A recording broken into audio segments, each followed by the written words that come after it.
Dope on a rope, hippie chips, even a university that teaches cannabis cultivation. In California, marijuana isn't so taboo. It was the first state to legalize medical marijuana, and in the November 2010 election, it may become the first state to legalize it for recreational use. But legal or not, it seems that California already has a thriving cannabis culture.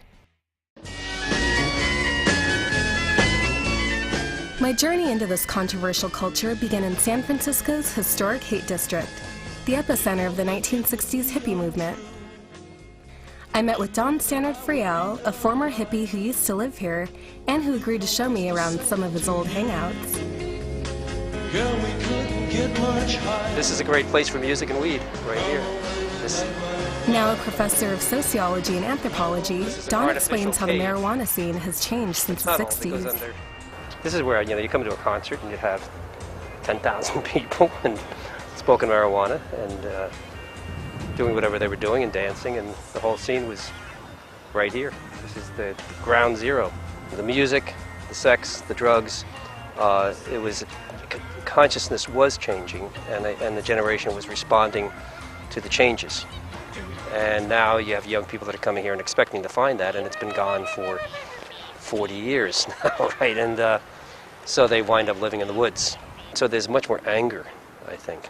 And so, they're smoking weed, but there's who knows what else. Not that back in the 60s too, but it was psychedelics, which can do horrible things to people. But I just didn't experience the anger that you feel right now. The mental health system. Even as Don was explaining the current problem of mentally ill and drug-addicted homeless people living in the park, we were interrupted by a drug deal going on completely out in the open. And, sir, can we ask you a question? What's that? She's doing a documentary on marijuana today, right, as opposed to back in the day, and I was here back in the day. All right, give me a second. I'll be free to talk in a minute. All right, cool. Thanks. Business.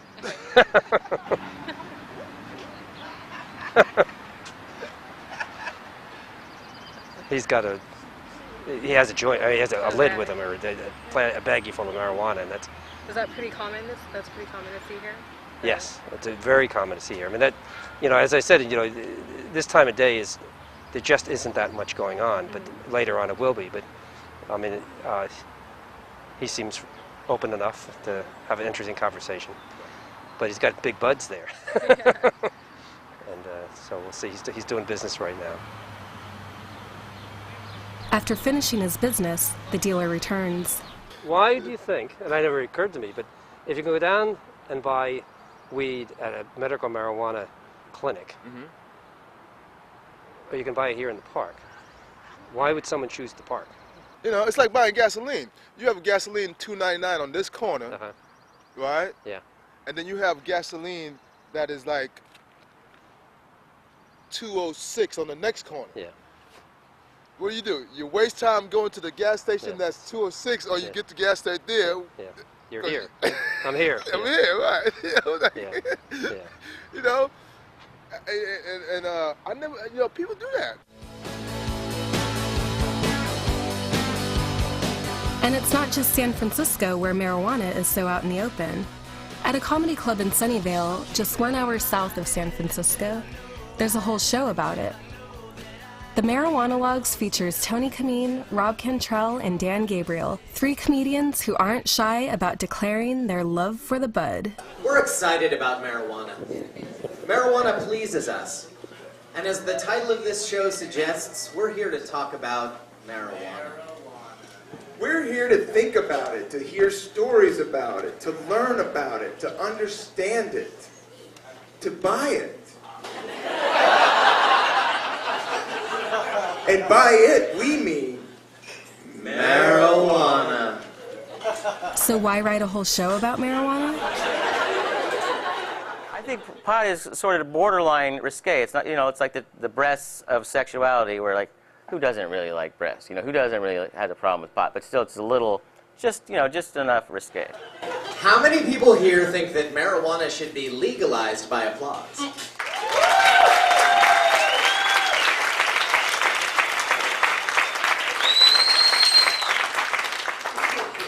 Wouldn't that be sweet if we could legalize marijuana by applauding? But for some people, like anti-marijuana activist Ron Kirkish, the possible legalization of marijuana is no laughing matter. I don't care what the pro-pot forces say. When you talk to the prisoners, when you talk to the people that have quit drugs, and they all say it started with marijuana, that's the truth. They don't want to believe that, and they don't want you to believe it, but that's the truth. My opponents say, oh, it's a no-problem drug. That's not true. It's not true at all. But couldn't you say the same thing about alcohol? Of course you can. Of course you can. But those are legal. Yes, they are. And unfortunately, look at the damage alcohol and tobacco are doing to our society today. Is that what we want to do? Add another one? Is that really the right way to go? Still, there are others who disagree. Alex Woon started the San Jose State University chapter of Students for Sensible Drug Policies, a group fighting to fully legalize marijuana. I know a bunch of people who come to Americans for Safe Access, and they don't have a medical card, but they say that they only have a few months to live. They have either cancer, HIV, or AIDS, and if it helps them be able to function and live out the rest of their life, they should be able to. One of my best friends has epilepsy, so if he doesn't vaporize in the morning or doesn't eat an edible the night before, then he will have a seizure the next morning. It kind of sucks, but that's the reality of it. It's estimated that over 200,000 Californians now have a medical marijuana card, but anti-marijuana activists say that they're not being used legitimately. Less than 2% of the people that smoke marijuana for medicinal reasons use it for that reason. All the rest are using it for recreational use. They'll say they're sick, they've got a bad back, they've got they hurt their leg, or they've got writer's cramp, or things like that, or they've got anxiety. That's the biggest one. I've got anxiety. I have to take a test today. I'm nervous. And so they want to go and use that as a ruse for smoking marijuana. And that's what I'm against. It's not FDA approved, and you have people out there that are criminals that are trying to sell it and make a buck and poison our kids. It's all part of the drug culture that they have, buy this stuff, it's good for you, it's medicine. It's all garbage. But according to Woon, it's not garbage. It does not cause cancer. It does not cause nearly as much harm as previously stated. It's never caused a single death alone. There are some pundits that say, well, if it does become legalized, then our children are going to be affected. They're going to be exposed to this devil weed. But I think we really need education. That's the main thing we need. Education is going to really shape how our children view marijuana. We have tobacco education, we have alcohol education. I don't see why we don't have marijuana education. Hopefully California can be used as a model for the rest of the world that marijuana is not harmful. California legalized medical marijuana in 1996, and since then, the number of dispensaries has grown from less than 100 to over 1,000. There are even delivery services for patients too ill to leave their homes, like Medex in San Jose. Medex Deliveries, Daniel speaking, how can I help you? Can I get your doctor's recommendation number, please?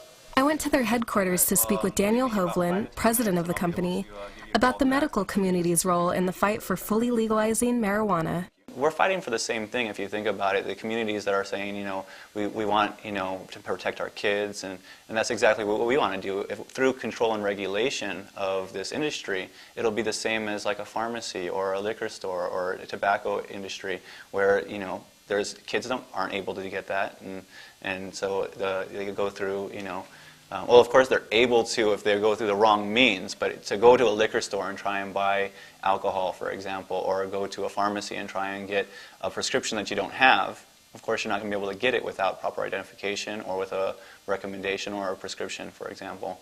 So there's lots of institutions, medical institutions, that have been established, and we could be viewed as the same. So, I don't think that it's going to really hurt the industry, or it will hurt the people. Suffering a deficit of more than $20 billion, it could be a profitable move to legalize marijuana. It's estimated that over $1.3 billion in taxes could be made in the first year alone. I went to downtown Oakland to find out what the people of California think about this. It's already almost legalized. People, you couldn't ask anyone if it wasn't legalized now, you know what I mean? People wouldn't really, it's kind of hard. The boundaries just need to be a little bit more clear. It's a great thing. I'm looking forward to it happening. I think it will happen. I think it's good for the city. I think it's good for the state. I don't know what they've put into marijuana, but there's something they put in it, and it's a stench. And the stench is horrible. And they don't seem to realize they're walking around and it smells. I don't think it's the right time to legalize it, partly because of all the drug trafficking that goes on in our border. And so I would be scared that more violence would occur.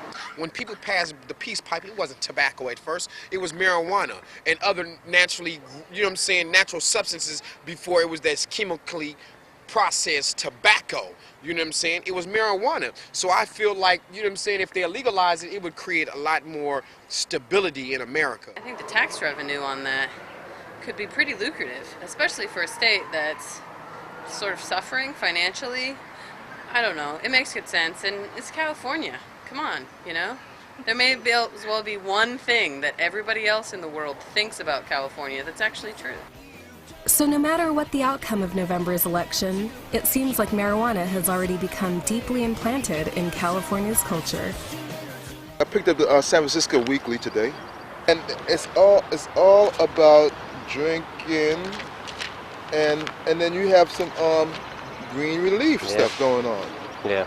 You know, California best. So it's actually already. I mean, whether it passes or not on paperwork, it's here. It's there. It's